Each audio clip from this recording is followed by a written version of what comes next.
Property విషయంలో confusion గా ఉన్నారా? గేటెడ్ కమ్యూనిటీలో ఫ్లాట్ తీసుకోవాలా లేదా విల్లా తీసుకోవాలా? మన పిల్లల భవిష్యత్ కోసం ఓపెన్ ఫ్లాట్ తీసుకోవాలా? మన హైదరాబాద్ లో ఏ లొకేషన్ లో కొంటే మంచి అప్రిసియేషన్ వస్తుంది? మరి నమ్మకమైన ప్రాపర్టీ కొనాలంటే నమ్మకమైన గైడ్ కావాలి కదా. ప్రాపర్టీ అడ్వైజర్ కోసం సంబంధించండి వరాహస్వామి ప్రాపర్టీ గూగులర్. కాంటాక్ట్ 7207218485. శని వక్రగతి జూన్ 29, 2004 సంవత్సరం నుంచి నవంబర్ 15, 2024 సంవత్సరం వరకు మనకి కుంభరాశిలో ఉన్నటువంటి శని వక్రగతి చెందుతున్నాడు. దీనివల్ల మనకి ఈ 12 రాశుల మీద దాని ప్రభావం ఏ విధంగా ఉంటుంది, ఏ ఏ రాశులకి మంచిగా ఉంటుంది, ఏ ఏ రాశులకి మంచిగా ఉండదు, అసలు వక్రగతి అంటే ఏమిటి, ఈ విషయాలు మనం ఈ వీడియోలో తెలుసుకుందాం. అంటే శని రెట్రోగ్రేడ్ అనమాట. రెట్రోగ్రేడ్ అంటే వెనక్కి నడుస్తున్నాడు. ప్రతి గ్రహము కూడా ముందుకు నడుస్తూ ఉంటుంది. సో సర్టైన్ సర్కమ్స్టెన్సెస్లో కొన్ని ప్రత్యేకమైనటువంటి పరిస్థితుల్లో ఈ యొక్క శని వెనక్కి నడుస్తాడు. దాన్నే వక్రగతి అంటారు. ఆ వక్రగతి వలన మనకి ఏమిటి నష్టం జరుగుతుందా, శుభం జరుగుతుందా? అసలు శనీశ్వరుడు వక్ర దృష్టితో చూస్తున్నాడు అంటాం. వక్ర దృష్టితో చూడడం అంటే ఏమిటంటే, ఇప్పుడు మామూలుగా సభ్య దశలో చూస్తున్నాం అంటే అందరూ మనకులాగా చూడడం అన్నమాట. వక్ర దృష్టితో చూడడం అనేది, ఇప్పుడు ముక్కు ఇక్కడ ఉంది, దీన్ని ఇలా క్రీగంట చూడడం, ఇలా వెనక్కి తీసుకు ముక్కు ఇక్కడ ఉంటే ఇక్కడ ఇలా చుట్టూ తిప్పి తీసుకొచ్చామంటాం కదా.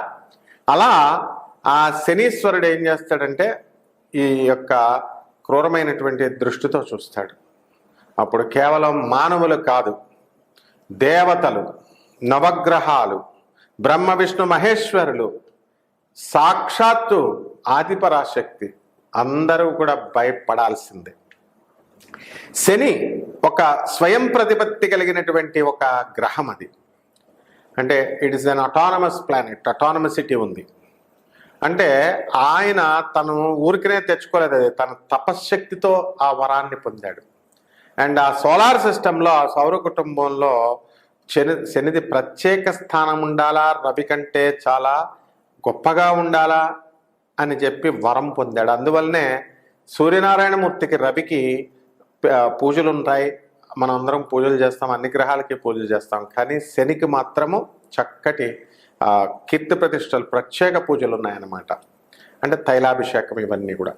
అందువల్ల ఎప్పుడైతే ఈ యొక్క సూర్యనారాయణమూర్తిని, శనిని అవమానించాలని చెప్పి అక్కడ నవమండాలలో ఒక స్థానం, సీట్ ఇవ్వాలి, ఆయనకి ఆసనం ఇవ్వాలి.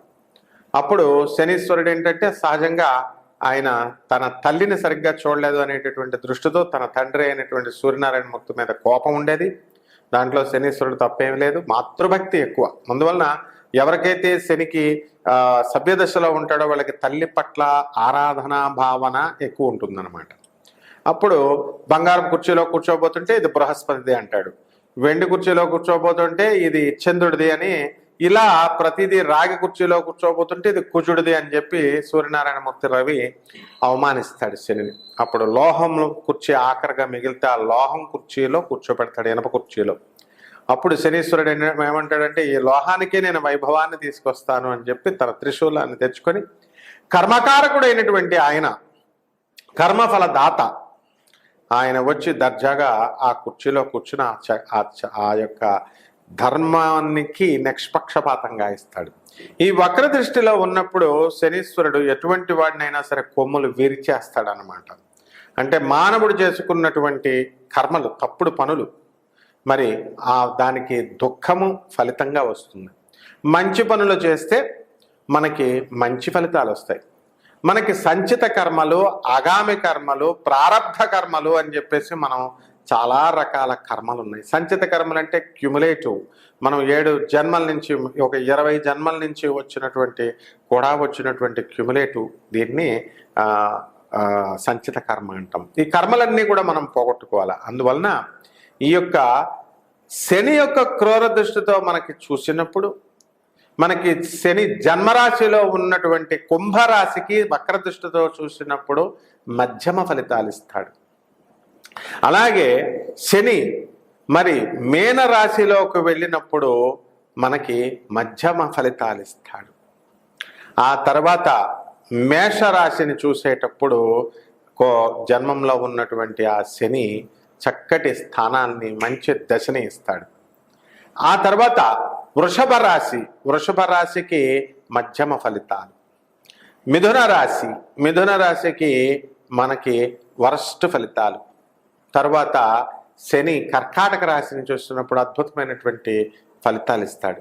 సింహ రాశికి హీనమైనటువంటి ఫలితాలు.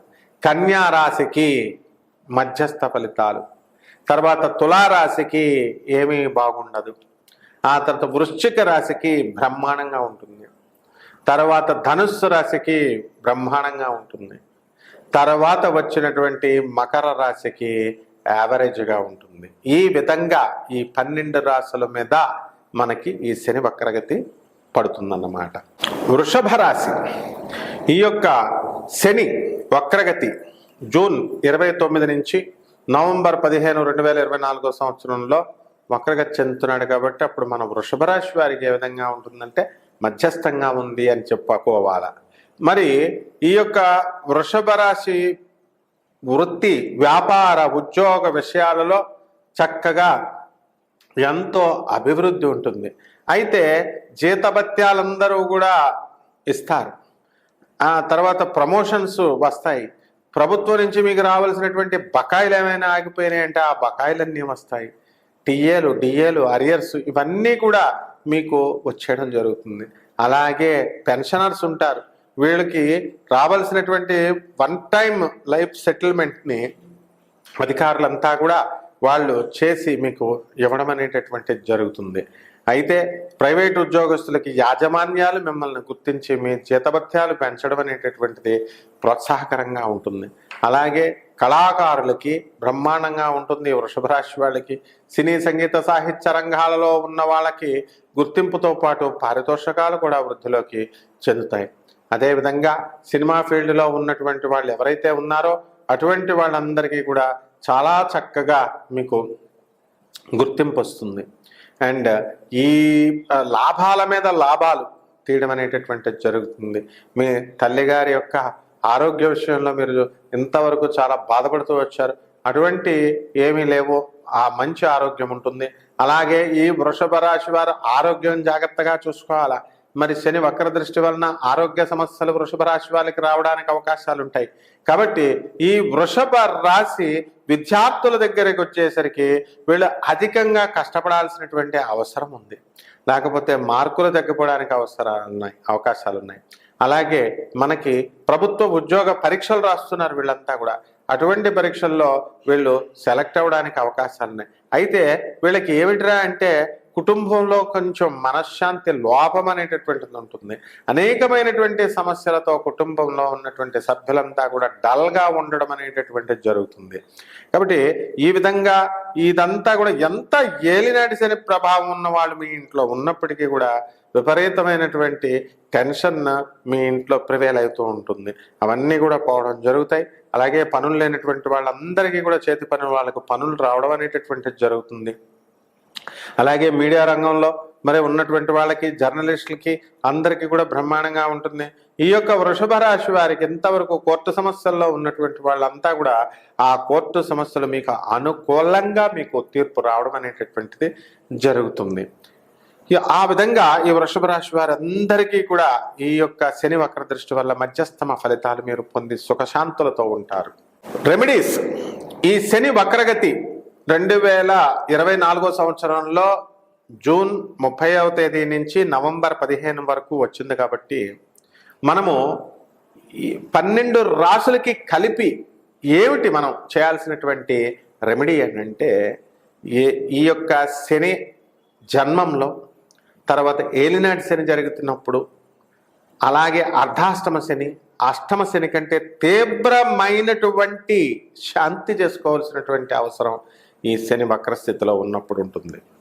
అంటే మనకి శనికి ఏం చేయాలా, శనివారం నాడు చక్కగా ఈ శని జపం చేసుకోవాలా, శని స్తోత్రాలు చదువుకోవాలా, అలాగే నవగ్రహాల చుట్టూ ప్రదక్షిణ చేసుకోవాలా, తర్వాత తైలాభిషేకం నువ్వుల నూనెతో ఆడవాళ్ళైనా సరే పర్వాలేదు, మగవాళ్ళైనా సరే పర్లేదు, చిన్న బాటిల్ పట్టుకెళ్ళి వాళ్ళ చేతులతో శనీశ్వరుడికి ఓం శనైశ్చరాయ నమః అనే మహామంత్రంతో మనం అభిషేకం చేసుకోవాలి.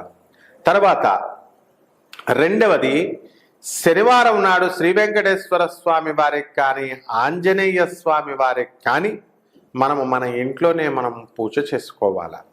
మూడవది, మనము నవగ్రహారాధన చేసినప్పుడు ముఖ్యంగా మనం ఒక దేవాలయానికి వెళతాము, ప్రదక్షిణలు చేయాలి నవగ్రహాలకి.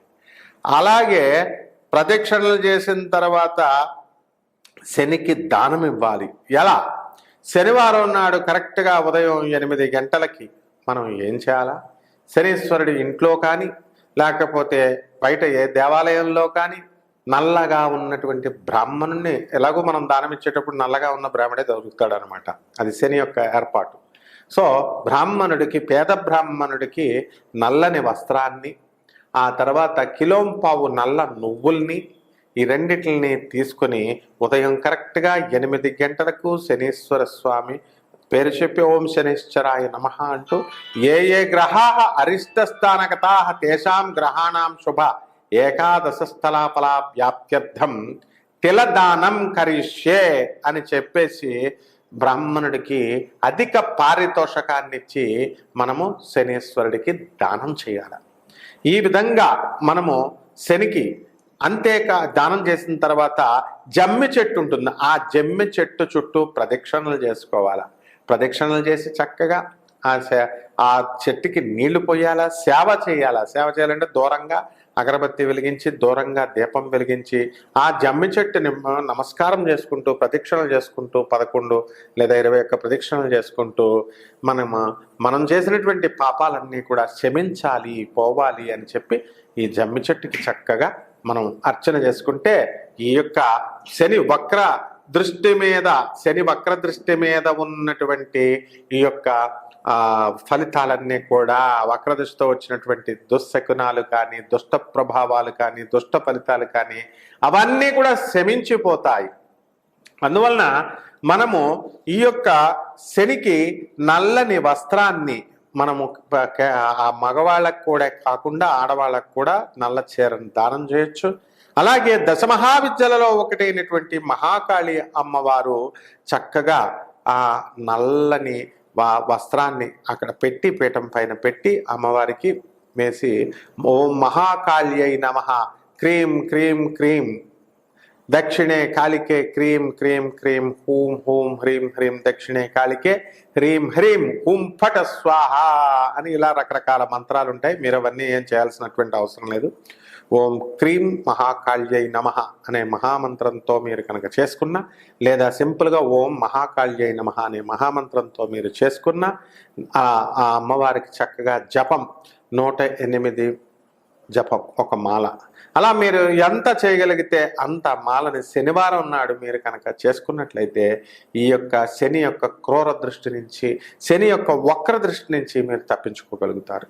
ఆ తప్పించుకోవడం వల్ల మీకేమవుతుందండి అంటే వాహనాలు కొత్తగా కొనుక్కుంటారు, ఆ తర్వాత ఇల్లు లేనటువంటి వాళ్ళు ఇల్లు కొంటారు, స్థలాలు లేనటువంటి వాళ్ళు స్థలాలు కొంటారు. అదే శని వక్రదృష్టితో ఉన్నప్పుడు మనకేమవుతుందంటే వాహనాలు కొంటాం, కానీ మన పిల్లలు పట్టుకెళ్ళి లైసెన్స్ లేకుండా తీసుకెళ్ళినప్పుడు అది పోలీసు వాళ్ళు పట్టుకుంటారు. వయసులో మైనర్ తోలుతున్నాడు కాబట్టి ఆర్సీ బుక్ ఏమి ఉండవు, లైసెన్స్ కాబట్టి కేసులు రాస్తాడు. పిల్లవాడు చేసిన తప్పుకు మీరు తల్లిదండ్రులు మీ పైన కేసులు రాస్తారు. ఇలా అనవసరమైనటువంటి విషయాల్లో ఇరుక్కుంటారు. అలాగే నీలాప నిందలు, మీరు ఏమీ లేనిదే ఎవరినో ఏదో అన్నట్టు, ఆ విధంగా నీలాప నిందలు ఇవన్నీ కూడా రావడానికి అవకాశాలు ఉన్నాయి. కాబట్టి ఈ శనికి తైలాభిషేకాన్ని కనుక మీరు జరిపించుకున్నట్లయితే మీ ఇంట్లోనే చేసుకోవచ్చు. నవగ్రహ దేవాలయానికి వెళ్ళి మీ చేతులతోనే చేయొచ్చు. అంతేగాని శనీశ్వరుడు గుళ్ళ లోపలికి వెళ్ళి మనం చేయాల్సినటువంటి ఆడవాళ్ళు రావక్కర్లేదని పంతులు గారులు వాళ్ళు చెప్తూ ఉంటారు. కానీ బయట ఉపదేవాలయాలు, నవగ్రహ దేవాలయాలు ఉంటాయి కాబట్టి అక్కడ మీరు చక్కగా వేసుకుని ఓం శనైశ్చరాయ నమః అనేటటువంటి మంత్రంతో మీరు చేసుకోండి. చక్కగా ఈ జూన్ 29 నుంచి అంటే జూన్ 30 నుంచి నవంబర్ 15 వరకు జరిగేటటువంటి ఈ వక్ర దృష్టి ప్రభావం వలన వచ్చేటటువంటి సమస్త దోషాలు మీకు పోయి సుఖవంతమైనటువంటి జీవితం ఈ 4.5 నెలలు మీకు వస్తుంది. శుభమస్తు.